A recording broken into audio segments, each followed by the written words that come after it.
Պարոն Վարդանյան, Սահմանադրական դատարանի վերջին որոշման անդրադառնանք ապօրինի գույքի բռնագանձման հետ կապված, ինչ կարող ենք ենթադրել, այսինքն ստացվում է, որ իշխանությունը այն բոլոր քրեական գործերը, որոնք հարուցել է ապօրինի գույքի հետ կապված, հնարավոր է ինչ-որ պահի վերանայելի, որտեղ որոշ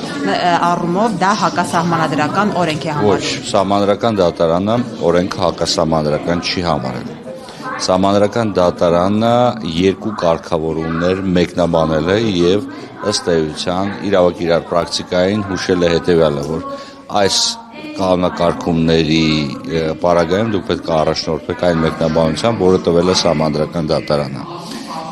Սահմանադրական դատարանը հրապարակել է միայն եզրափակիչ մասը, ամբողջական տեքստը, որ հասանել կլինի հիմնավորումներով, նոր հնարավոր կլինի պատասխանել մնացած հարցերին։ Սահմանադրական դատարանը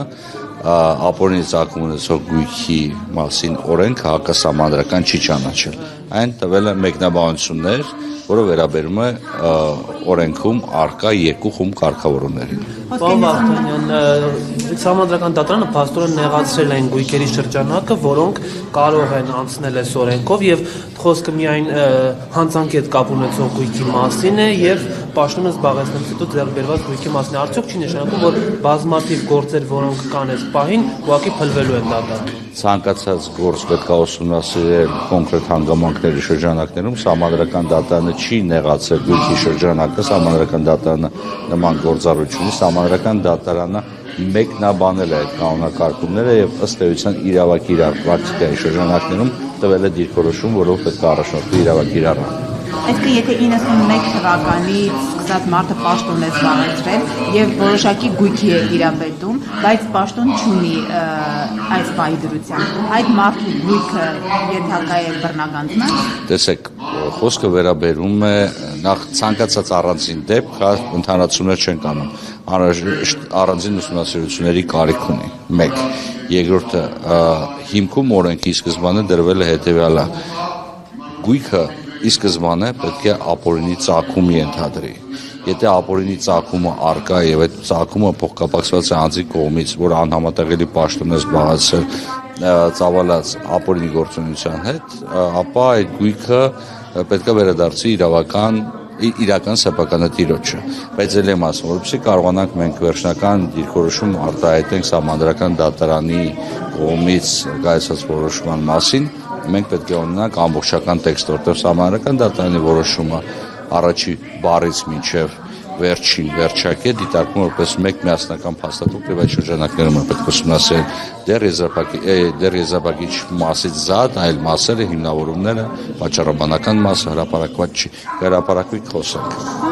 Այսինքն միայն այդ հնարավոր չի լինի ամբողջապես այդ ապօրինի բռնագանձել։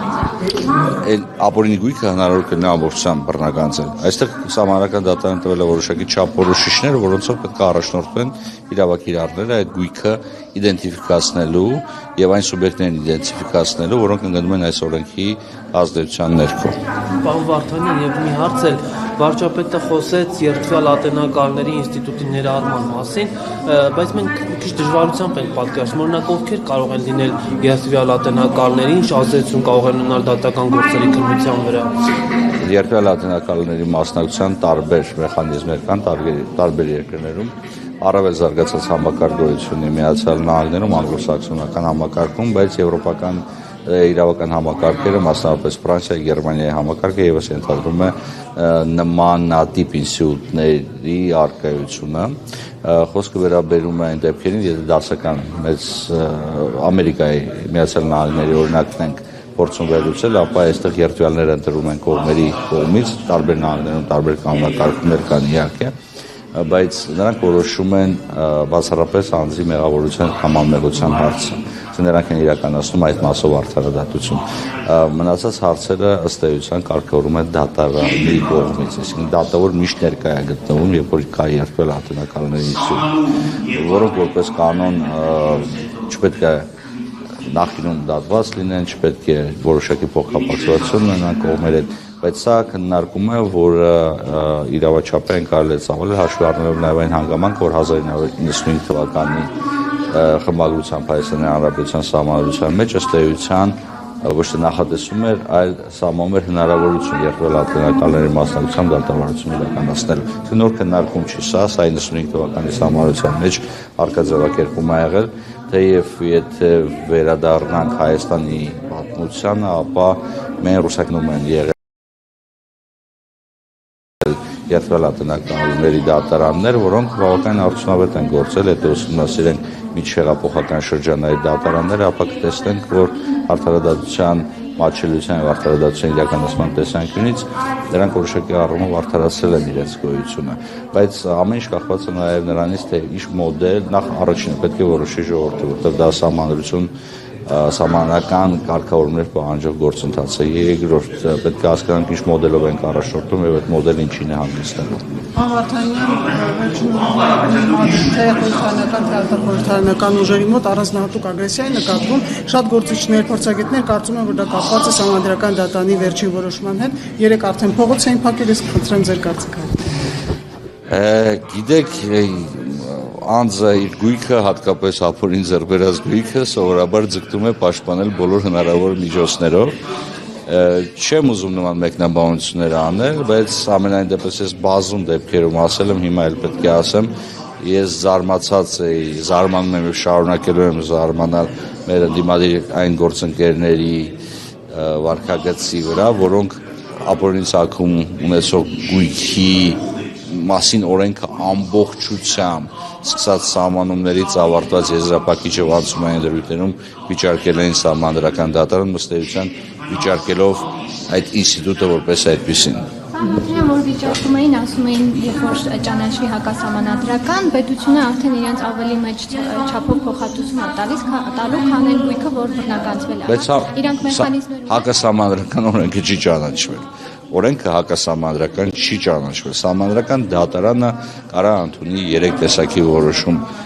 Ամբողջությամբ համապատասխանում է կարգավորումը սահմանադրության առանց մեկնաբանության, վաճառաբանությունները հաշվի առնելով իհարկե, համապատասխանում է Սահմանադրական դատարանի կողմից տրված մեկնաբանությունների շրջանակներում եւ չի համապատասխանում։ Այսինքն չհամապատասխանելու վերաբերյալ որոշում մենք չունենք։ Մոռացեք այդ խոսակցությունները եւ հանկարծ չգնեք մանիպուլյացիոն դաշտ, որ Սահմանադրական դատարանը հակասահմանադրական է ճանաչել։ Բայց Սահմանադրական դատարանի սահմանադրական գործառույթն է նաեւ ապահովել սահմանադրական կանոնակարգումների այնպիսի մեկնաբանություն, որը հնարավորություն է տալիս ձևավորել միասնական պրակտիկա եւ ապահովել այդ միասնական պրակտիկայի շրջանակներում նաեւ սահմանադրության գերակայությունը եւ սահմանադրությամբ ամրագրված այլ նորմերի կատարումը։ Ըստ էության Սահմանադրական դատարանը առաջնորդվել այդ ճանապարհով, բայց եւս մեկ անգամ պետք է ասեմ, մինչեւ մենք չտեսնենք ամբողջական տեքստը Սահմանադրական դատարանի որոշման, չեն կարող ընդհանուր պատվիրացում կազմել Սահմանադրական դատարանի պատճառաբանության վերաբերյալ։ Պատճառաբանությունը սա շատ ավելի կարևոր է, քան եզրափակիչ մասը։